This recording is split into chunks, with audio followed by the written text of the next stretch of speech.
आपल्यासोबत बातचीत करण्यासाठी गृहराज्यमंत्री योगेश कदम जे आहेत. कदम साहेब, उद्धव ठाकरेंनी उद्या महाआरतीचं सूचना सर्व शिवसैनिकांना दिलेल्या आहेत.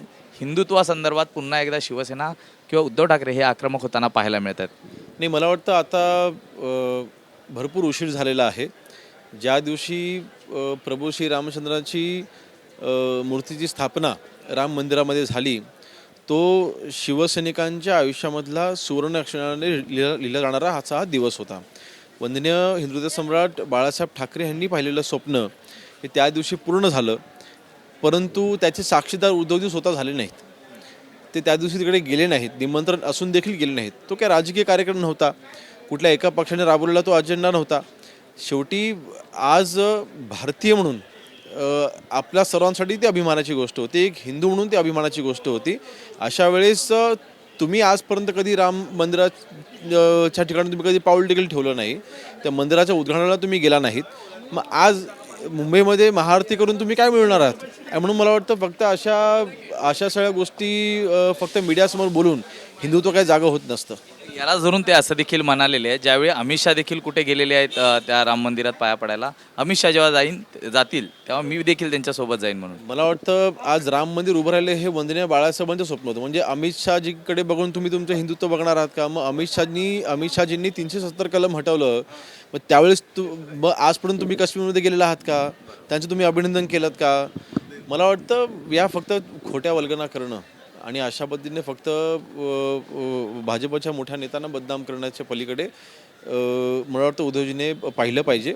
आज शिवसेना पक्ष म्हणून तुम्ही किंवा बाळासाहेबांचे विचाराचे वारसदार तुम्ही जर स्वतःला मानत असाल तर फक्त टोमणे म्हणून नाही, हिंदुत्व हे तुमच्या कृतीमध्ये दिसलं पाहिजे. विधिमंडळ चालू आहे आणि या विधिमंडळात मंत्रिपदाचे खाते वाटप म्हणजे जे करण्यात आलेलं आहे, एकनाथ शिंदेंनी काही खाती ही दुसऱ्यांकडे वर्ग केलेली आहेत. यावरून आदित्य ठाकरे यांनी टीका केलेली आहे की जबाबदारी झटकणाऱ्यांमध्येच एक शिंदे आहेत आणि त्यांना कुठली जबाबदारी घ्यायची नाही आहे. साकीनाख्याची जबाबदारी जी नगरविकास मंत्री म्हणून त्यांनी देखील घेणं अपेक्षित आहे, ते देखील ते झटकताना पाहायला मिळतं. ज्यावेळी उद्धवजी मुख्यमंत्री होते त्यावेळी उद्धवजी सभागृहामध्ये किती वेळा आले, उद्धवजींनी किती प्रश्नांची उत्तरं दिली, उद्धवजींनी किती लक्षवेधींची उत्तरं दिली, उद्धवजींनी मुख्यमंत्री असताना त्यांच्याकडे जी खाती होती त्या खात्यासंदर्भात त्यांनी विधिमंडळातला किती कारभार सांभाळला, हे स्वतः आदित्यजी कॅबिनेट मंत्री असताना हा सल्ला जर का त्यांनी त्यावेळेस त्यांच्या वडिलांना दिला असता तर कदाचित योग्य झालं असतं. आज एकनाथ शिंदेंना त्यांच्या सल्ल्याची आवश्यकता नाही आहे.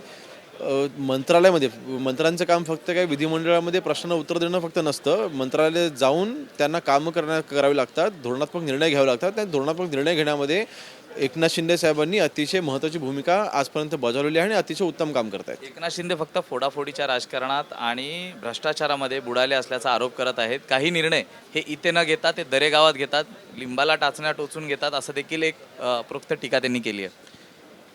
मला वाटतं आदित्यजी काय कधी दरेगावात गेले होते का? साताऱ्यात शेवटचे कधी गेले होते हा त्यांना प्रश्न विचारा. कुठल्या जिल्ह्याचा दौरा करायचा नाही, कुठल्या गावात जायचं नाही, स्वतःच्या गावाची ह्यांना कधी ओढ नाही. आणि मला वाटतं शेती काय असते किंवा आपल्या गावाची ओढ काय असते हे आम्हाला ह्यांच्याकडनं शिकण्याची अजिबात आवश्यकता नाही. एकनाथ शिंदे साहेब आज नाही, अनेक वर्षांपासून आपल्या गावाकडे त्यांचा ओढा आहे आणि त्यांना त्यांच्या गावाशी एक लगाव आहे, त्यांची शेती तिकडे आहे, जात असतात. अशा पद्धतीने टीका करून तुमचा पक्ष वाढणार नाही. तुम्ही तुमच्या पक्षाकडे बघा ना. मुंबई सध्या पावसामुळे जी काही मुंबई तुंबलेली आम्हाला पाहायला मिळतात, यात सर्वात मोठा रोल हा नगरविकास विभागाचा देखील असल्याचं ते म्हणत आहेत.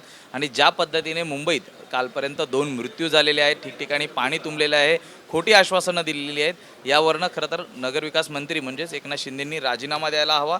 ते सध्या ग्रीन कार्पेटमधनंच फिरताना आम्हाला पाहायला मिळतात, अशी टीका केली आहे. मला वाटतं मुंबईमध्ये ज्या वेळेला महाविकास आघाडी होती त्यावेळेला खात्याची संबंध नसताना देखील हे मुंबईत जाऊन पाहणी करायचे. मग ह्यांनी पाहणी करून किंवा ह्यांनी ज्या वल्गना केल्या होत्या की नाही आता मुंबईमध्ये पाणी तुंबत नाही, आता मी सगळं व्यवस्थित केलं आहे, हे त्यांचे स्टेटमेंट आहेत. मग तुम्ही केलेल्या कामाचं काय झालं? मग तुम्हीच म्हटलं होता 2-3 वर्षापूर्वी की आता मुंबईमध्ये कधीच पाणी तुंबणार नाही, मुंबईमध्ये आम्ही सगळी व्यवस्था केलेली आहे, आता मुंबईमध्ये काहीच पाण्याची किंवा कुठे पाणी अडचण, किती पाऊस येऊ द्यात, मुंबईमध्ये पाणी अडणार नाही, हे त्यांचे स्टेटमेंट आहेत. मग तुम्ही 3 वर्षापूर्वी केलेल्या कामाचं काय झालं? हा माझा प्रश्न, हा त्यांना प्रश्न आहे. आमच्याशी बातचीत केल्याबद्दल व्हिडिओ जर्नलिस्ट रोहितसह मी सूरज सावंत, ABP माझा, मुंबई.